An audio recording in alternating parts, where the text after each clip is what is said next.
Pagi Pak Guru dan teman-teman. Jadi pada pagi hari ini saya akan menjelaskan tentang peninggalan sejarah Hindu-Buddha di Nusantara, baik yang berwujud benda atau fisik maupun yang berwujud nilai budaya atau non-fisik. Nah, sebelum itu saya akan menjelaskan secara garis besar tentang kerajaan Hindu-Buddha. Jadi, kerajaan-kerajaan Hindu-Buddha di Nusantara memiliki sejarah yang kaya dan beragam. Nah, kerajaan Hindu seperti Kutai, Tarumanegara, Kediri, Singasari, dan Majapahit memiliki peran penting dalam penyebaran agama Hindu di Indonesia. Sementara itu, kerajaan Buddha seperti Sriwijaya dan Mataram kuno berkontribusi pada penyebaran agama Buddha di Nusantara. Nah, kerajaan Mataram sendiri memiliki pengaruh baik Hindu maupun Buddha dan berperan penting dalam perkembangan budaya dan kesenian di Jawa. Nah, kerajaan-kerajaan tersebut tidak hanya berperan dalam penyebaran agama, tetapi juga dalam pembangunan infrastruktur, perdagangan, dan kesenian. Mereka meninggalkan warisan berharga berupa candi, arca, dan karya seni lainnya yang dapat kita nikmati sampai saat ini.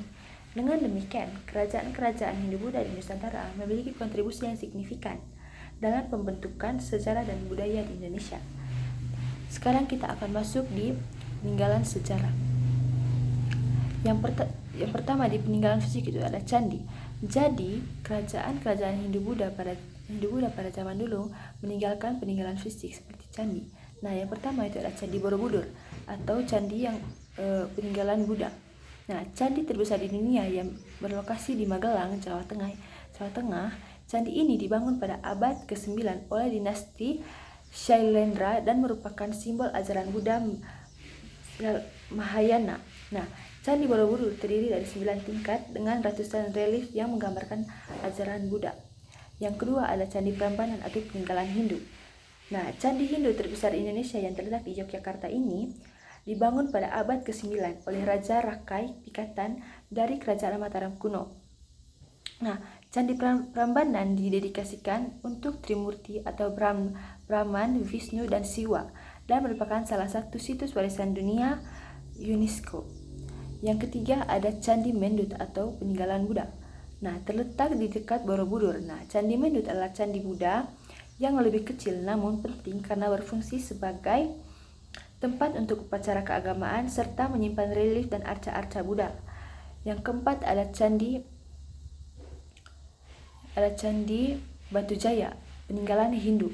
Nah, terletak di Karawang, Jawa Barat. Candi ini lebih tua daripada Candi Borobudur. Nah, dan merupakan contoh dari Hindu yang memiliki arsitektur yang sederhana. Nah, yang kedua ada arca dan patung. Nah, yang pertama arca Siwa, Brahman, dan Vishnu. Banyak ditemukan candi-candi Hindu di Nusantara, seperti arca Siwa di Candi Prambanan, arca Vishnu di Candi Ganjuran, dan arca Brahman di Candi Mendut.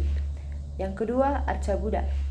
Banyak ditemukan di sekitar Candi Borobudur, seperti arca Buddha yang menghadap ke berbagai arah.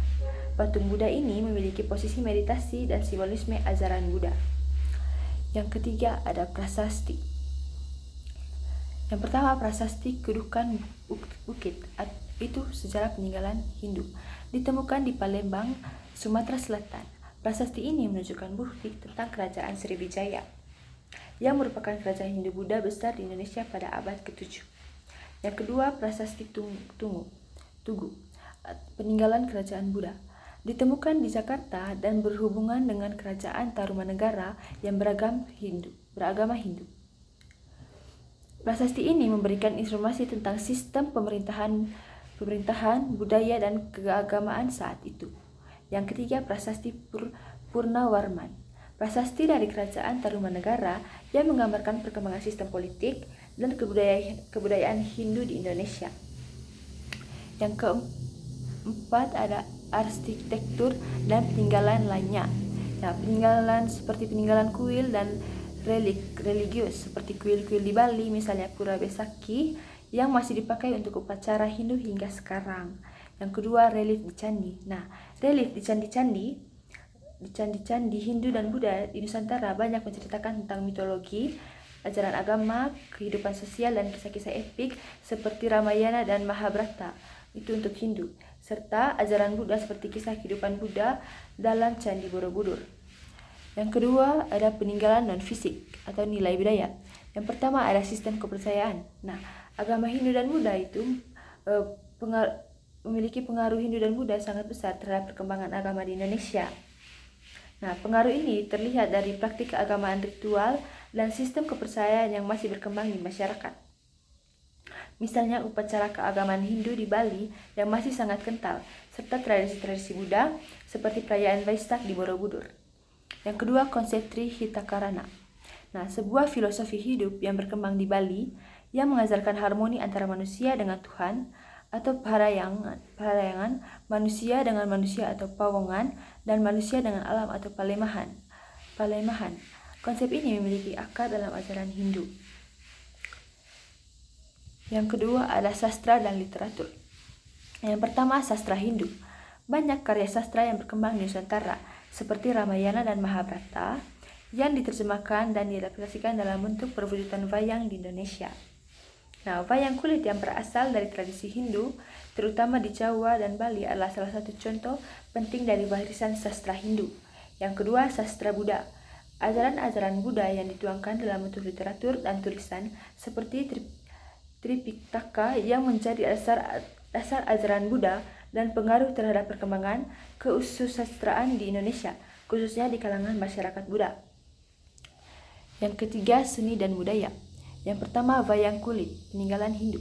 Seni pertunjukan tradisional yang menggunakan boneka kulit dan menggambarkan kisah-kisah epik Hindu seperti Ramayana dan Mahabharata. Yang kedua, seni ukir dan patung. Nah, seni ukir yang banyak ditemukan di Bali, Yogyakarta, dan daerah lainnya yang menggambarkan kisah-kisah Hindu dan Buddha. Yang ketiga, arsitektur pura di Bali. Nah, Bali masih mempertahankan sistem arsitektur pura yang memiliki pengaruh kuat dari Hindu, dengan tata letak dan desain yang sangat mencerminkan ajaran-ajaran agama Hindu. Yang keempat, sistem pemerintahan dan struktur sosial. Nah, pengaruh Hindu-Buddha dalam sistem kerajaan. Banyak kerajaan di Nusantara seperti Sriwijaya, Majapahit, dan Mataram yang mengadopsi sistem pemerintahan berdasarkan ajaran Hindu dan Buddha. Nah, termasuk konsep kerajaan yang dianggap sebagai pusat dari kehidupan spiritual dan politik. Nah, di sini saya akan memberikan kesimpulan. Nah, kesimpulannya itu, peninggalan sejarah Hindu dan Buddha di Nusantara mencakup berbagai aspek kehidupan, baik dalam bentuk fisik seperti candi dan arca, maupun dalam bentuk nilai budaya non-fisik seperti kepercayaan, sastra, dan seni, dan sistem pemerintahan.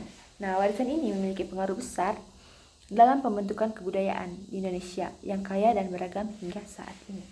Jadi, itu saja penjelasan berkaitan dengan peninggalan sejarah Hindu dan Buddha yang ada di Nusantara. Sekian dari saya, terima kasih.